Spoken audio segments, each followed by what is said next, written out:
Hello friends, सूरत के municipal school की vice chairman Mrs Rajni Goswami के साथ और सूरत के सेंट्रल जोन के टीचर्स के लिए एक प्रोग्राम अरेंज किया था।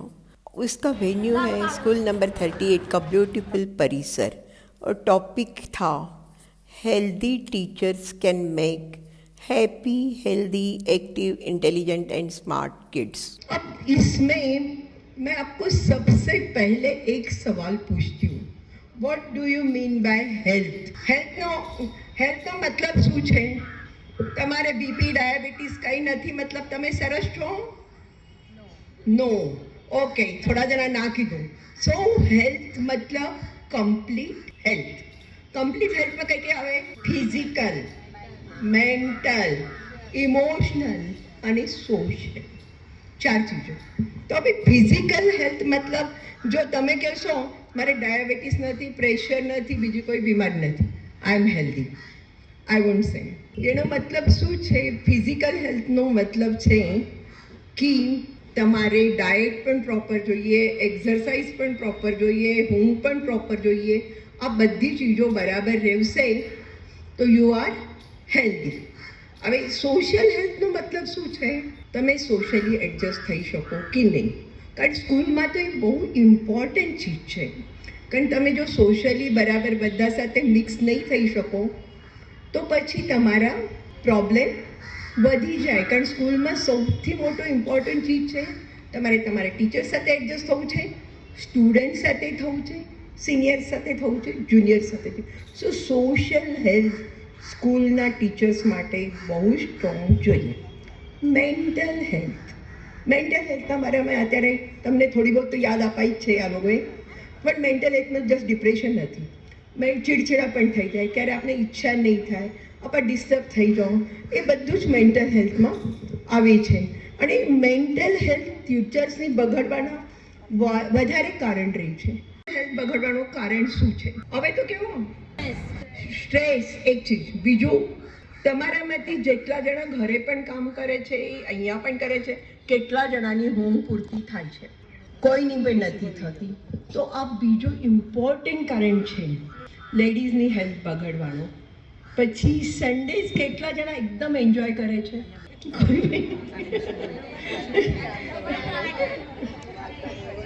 હા, કોઈ પણ નથી કરતો તો પછી કેમ કરશો યાર?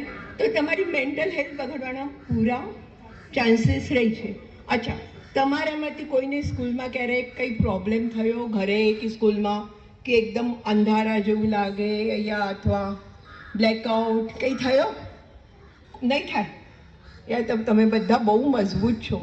હા, તો પછી તમારામાંથી જો મોસ્ટલી ઊંઘ પૂરતી નહીં થાય, જમવાનું પ્રોપર નહીં રહે, બહુ વાર વોટર ઇન્ટેક ઓછું રહે તો શું થાય? બ્લેકઆઉટ, અંધારો આવે. અંધારો નહીં આવે તો પણ આપણે સ્કૂલમાં ભણાવતા રહીએ, મગજ આ બાજુ થોડો ડીઝી ફિલિંગ થાય, બરાબર છે? પડી જવું એવું લાગે હવે બેસી જવું, કંઈક કરવું નથી અને બહુ જ થાકેલા રહો. સમજો ઊંઘ બિલકુલ નહીં થયોડી રહી તો બ્રેઇન ફોગ. તમે શું ભણાવો છો ક્યારેક તમને ખબર નથી પડતી. છોકરાઓ કંઈ પૂછતા રહે, તમારે ધ્યાન નહીં રહે ક્યારેક. પછી તમારા અહીંયા જે વર્ક પ્રોબ્લેમ છે એ વધતા જાય.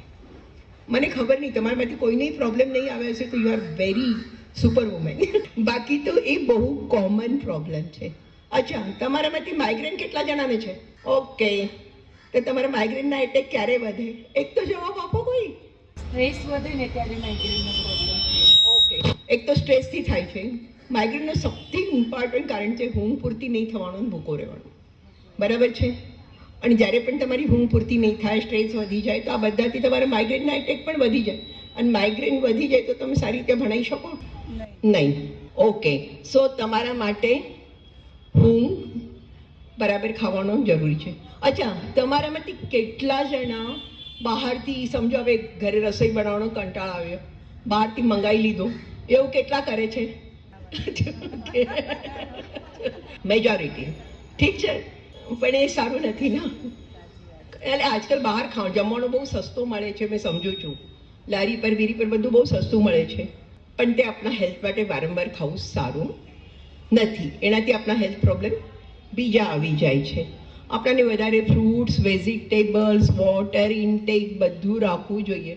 તમે કહેશો અમે કેમ મેનેજ કરીએ ભાઈ એટલું બધું, તો પછી અમને તો બહાર ખાવું જ પડે, બરાબર છે. પણ તમે આ બધા ચીજનું ધ્યાન નહીં રાખો, ઊંઘ પૂરતી નહીં લો, ડાયટ પ્રોપર નહીં રહી, ટેન્શન બહુ રહી, તો શું થશે?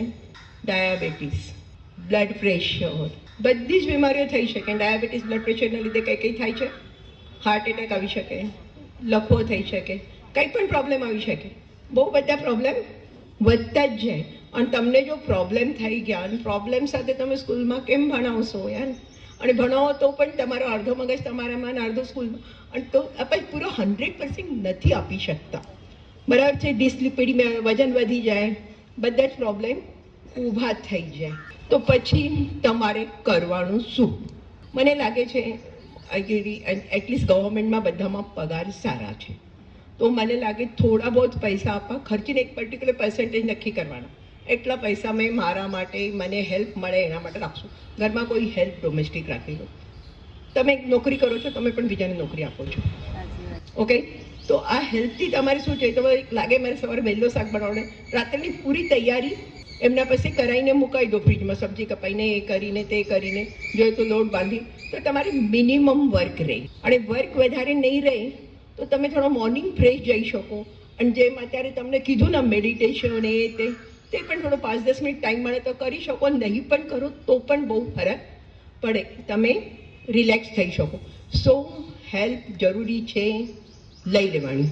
બીજી વાત, તમારે એ નહીં કે આઈ એમ સુપર વુમન, મેં બધું કરી શકું, ટોટલી મેં જ કરીશ, મેં ઘરનું પણ કરી લઉં, છોકરાનું પણ કરી લઉં, એ પણ કરી લઉં, બધું કરવા નહીં જવાનું. Tech help. હસબન્ડના પણ એ કરવા તૈયાર રહી તો તમે ડિસ્ટ્રીબ્યુટ કરી દો, ભાઈ આ હસબન્ડના કામ, આ મારા કામ, તો 50% નહીં તો 25-30% તો કામ ઓછા થઈ જ જાય, રાઈટ? અને એ પહેલાંથી જ ટેવ પટકો તો વાંધો નહીં. અત્યારે મેં જે ન્યૂલી મેરીડ હશે એ છોકરીઓને કહું છું, બરાબર છે. અને જો પછીથી તમે કહેવા જશો તો કોઈ સાંભળશે નહીં, અને એકવાર ટેવાઈ જાય નહીં કરવા માટે તો પછી કરાવવાનો બહુ મુશ્કેલ જાય છે. તો તમારે બધું ભાઈ, હસબન્ડ અને છોકરાને ટેક હેલ્પ તો મેં કહી દીધું, પછી બધું તૈયાર રાખવાનું છે એ પણ કહી દીધું. કામ ડિવાઈડ કરો. તમારા રસોઈ ઘરમાં જ બધું કામ કરવા કરતાં તમે છોકરાઓને પછી વધારે ટાઈમ આપી શકો. તમારે છોકરાઓને તમે વધારે ટાઈમ આપશો, તમને પણ સારું લાગશે, છોકરાઓને પણ સારું લાગશે, અને તમારે માઇન્ડ ફ્રેશ રહેશે, તમે ખુશ રહેશો, હેપી રહેશો, તો સ્કૂલમાં ભણાવવામાં પણ તમને પ્રોબ્લેમ નહીં આવે, બરાબર છે. પ્રોબ્લેમ સ્કૂલમાં પણ બહુ વાર થાય છે. સમજો આપણે ઘરથી ભાગતા આવીએ છીએ અને અહીંયા આવ્યા પછી લેટ આવ્યા, તો મને ખબર નથી આ સિસ્ટમ શું છે. અહીંયા જો પંચિંગ સિસ્ટમ હશે તો કદાચ પગાર જાવશે, ખબર નહીં, અને નહીં હશે પંચિંગ તો પછી બોલશે ભાઈ આ તો રોજ લેટ આવે, એમ થાય તેમ થાય, બરાબર, તો પ્રોબ્લેમ આવશે. પછી તમારે બાકી પણ કામ બહુ રહે, છોકરાને બધું ચેક કરવાનું, અસાઇનમેન્ટ્સ, એ તે બચ્ચાઓને મેનેજ કરવાનું. આ બધામાં ટાઈમ આપવા માટે તમારો માઇન્ડ પોઝિટિવ જોઈએ. તમારો માઇન્ડ પોઝિટિવ નહીં હશે, તમે પોતે ખુશ નહીં હશો, તો એ બધું કંઈ કરી નહીં શકો, બરાબર છે. સો તમને પોતાને ખુશ રહેવા માટે આ બધું કરવું જરૂરી છે. સો એક સિમ્પલ ટીપ, ઘર, સ્કૂલ, એના બીચે મેં કેવું ટ્રાન્ઝિયન્ટ ટાઈમ, વચલો ટાઈમ છે, એ ટાઈમ તમારો રિલેક્સિંગ ટાઈમ જોઈએ. સમજો હવે બહુ વાર શું થાય છે, આપણે ઘરથી નીકળીએ, કાઇનેટિક ચાલુ કરી ફટાફટ દોડતા અહીંયા રિલેક્સિંગ ટાઈમ નથી રહેતો. પણ જ્યારે પણ મેં યુઝ્યુઅલી પેશન્ટને પણ કહું, બધાને જ કહું કે તમે જ્યારે બહુ ટેન્શનમાં છો ડ્રાઈવ નહીં કરો, રિક્ષો જે પણ મળે તે આવી જાઓ, તો એમાં તમને ટ્રાન્ઝિયન્ટ ટાઈમ મળી જાય. એમાં તમે થોડું જોઈએ તો આંખ બંધ કરીને સૂઈ શકો, મગજ શાંત કરી શકો, અને એનાથી પછી બીજાનો વિચાર કરી શકો, ભાઈ મારે સ્કૂલે પહોંચીને શું કરવું છે. યા તો સ્કૂલથી નીકળો ત્યારે ઘરે જતા ટાઈમે પણ આપણે સ્કૂલમાં બહુ કંઈ થયું હશે, એના સાથે ટેન્શન, એ તે ઝઘડા બીગડા કંઈ પણ, ક્યાં કોઈ આપણને બોલ્યો હશે તો એ બધું મગજમાં રહે, તો પછી આપણે એમ જ ગાડી ડ્રાઈવ કરતા રહે તો એમાં ફોકસ કરવું પડે, મગજ શાંત નથી રહેતો.